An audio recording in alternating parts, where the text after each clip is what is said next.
Welcome to Robust News. Robust News में आपका स्वागत है। चीन ने दोहराया गलवान घाटी पर अपनी संप्रभुता का दावा। चीन की सेना पीपुल्स लिबरेशन आर्मी द्वारा पहली बार गलवान घाटी पर दावा जताने के बाद 16 जून को भारतीय विदेश मंत्रालय के प्रवक्ता अनुराग श्रीवास्तव ने कहा था, चीनी पक्ष गलवान घाटी में वास्तविक नियंत्रण रेखा को लेकर बनी सहमति के खिलाफ किया गया है। अगर आप चैनल में नए हैं तो चैनल को सब्सक्राइब करें, कमेंट में अपनी राय दें। खबर अगर सच्चा लगे तो चैनल को वीडियो को ज़्यादा से ज़्यादा शेयर करें। अभी हम आपको बता रहे हैं गलवान घाटी के पास से चीन के विदेश मंत्रालय ने एक सिलसिलेवार ब्यौरा पेश करते हुए शुक्रवार को अपना दावा दोहराया कि गलवान घाटी वास्तविक नियंत्रण रेखा LAC के चीन की तरफ है।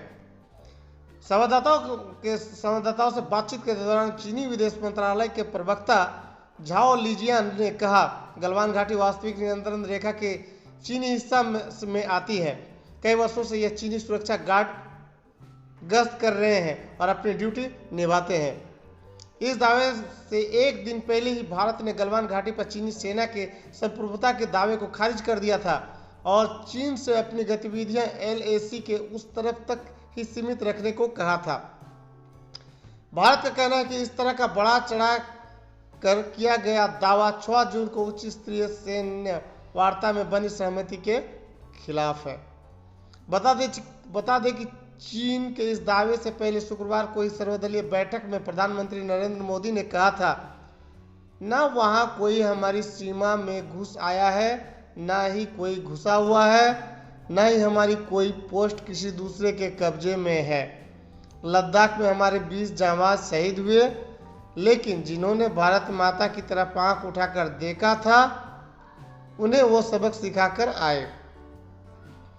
बता दें कि इससे पहले चीन की सेना पीपुल्स लिबरेशन आर्मी PLA के पश्चिमी थिएटर कमांड के प्रवक्ता कर्नल झांग शुइली ने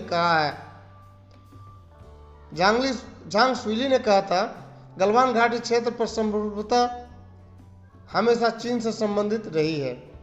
इसके बाद 16 जून को अपने बयान में भारतीय विदेश मंत्रालय के प्रवक्ता अनुराग श्रीवास्तव ने कहा था कि चीनी पक्ष गलवान घाटी में LAC को लेकर बनी सहमति के खिलाफ गया है। सीमा प्रबंधन पर जिम्मेदाराना रुख के साथ भारत का बहुत स्पष्ट मत है कि उसकी सभी गतिविधियां हमेशा LAC के इस और होती है।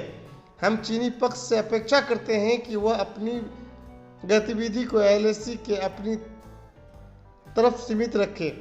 हालांकि इसके बाद भी चीन ने अपना दावा दोहराया है।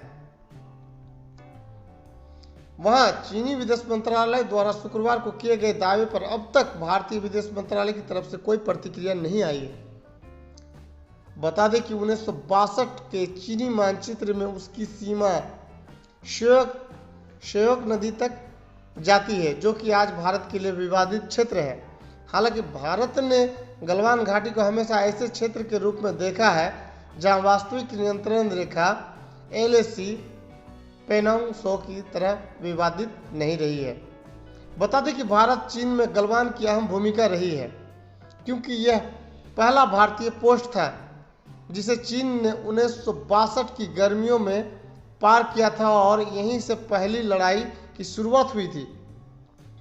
भारतीय सैन्य सूत्रों के अनुसार उसके बाद से गलवान LAC का शांतिपूर्ण इलाका बना रहा, जहां अन्य विवादित क्षेत्र की तरह भारतीय और चीनी गश्ती दल आमने सामने नहीं आए।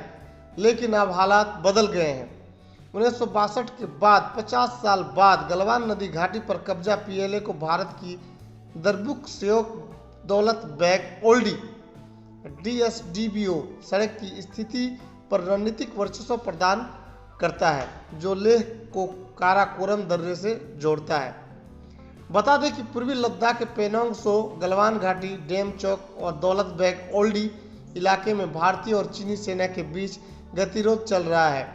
पेनोंग सो सहित कई इलाके में चीनी सैन्य कर्मियों ने सीमा का अतिक्रमण किया है।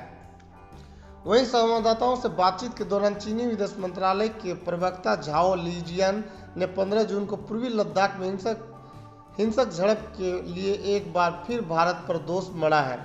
झाओ ने इस बात पर जोर दिया कि सीमा पर हुई झड़प की पूरी जिम्मेदारी भारतीय पक्ष की है। उन्होंने कहा, मैं यह दोहराना चाहता हूं कि गलवान घाटी में गंभीर स्थिति के लिए सही और गलत बहुत साफ है और जिम्मेदारी पूरी तरह से भारतीय पक्ष की है। राजनयिक और सैन्य माध्यमों से स्थिति को आसान बनाने पर दोनों पक्ष संपर्क में हैं। उन्होंने कहा, भारत चीन संबंधों को महत्व देता है और उम्मीद करता है कि भारतीय द्विपक्षीय संबंधों के दीर्घकालिक विकास की बड़ी तस्वीर को संयुक्त रूप से बनाए रखने के लिए चीन के साथ काम करेगा। झाओ ने दावा किया कि चीनी पक्ष से एक मजबूत मांग के बाद भारत ने LAC पार करने वाले सैन्य कर्मियों को वापस बुलाने और सुविधाओं को ध्वस्त करने के लिए सहमति व्यक्त की थी और उन्होंने ऐसा किया। उन्होंने कहा, 6 जून की बैठक में भारतीय पक्ष ने वादा किया था कि वे गश्त करने और सुविधाओं के निर्माण के लिए गलवान नदी के मुहाने को पार नहीं करेंगे और दोनों पक्ष सैनिकों की चरणबद्ध वापसी पर चर्चा करेंगे। झाओ ने कहा, लेकिन हैरान की बात है कि 15 जून की शाम को समझौते का उल्लंघन करते हुए भारत की अग्रिम पंक्ति के सैनिकों ने एक बार फिर जानबूझकर उकसाने के लिए वास्तविक नियंत्रण रेखा पार कर ली और यहाँ तक कि बातचीत के लिए वहाँ गए चीनी अधिकारियों और सैनिकों पर भी हिंसक हमला किया। इस प्रकार भयंकर शारीरिक संघर्ष हुआ और मौतें हुई। उन्होंने कहा, भारतीय सेना के साहसिक कार्यों ने सीमावर्ती क्षेत्रों की स्थिरता को गंभीर रूप से कम कर दिया है। चीनी सैन्यकर्मियों की जान को खतरा है। सीमा मुद्दे पर दोनों देशों के बीच हुए समझौते का उल्लंघन किया गया है और अंतर्राष्ट्रीय संबंधों को नियंत्रित करने वाले बुनियादी मानदंडों को भंग कर दिया है। चीन ने भारतीय पक्ष के साथ मजबूत विरोध दर्ज कराया है। हालांकि इसके साथ ही झाओ ने कहा, क्षेत्र में हालात से निपटने के लिए कमांडर स्तर की दूसरी बैठक जल्द से जल्द होनी चाहिए। उन्होंने कहा कि दोनों पक्ष राजनयिक और सैन्य माध्यमों से तनाव को कम करने के लिए संवाद कर रहे हैं। खबर कैसी लगी, चैनल को सब्सक्राइब करें, कमेंट में अपनी राय दें। आपका दिन शुभ रहे। Thanks audience, thanks listener.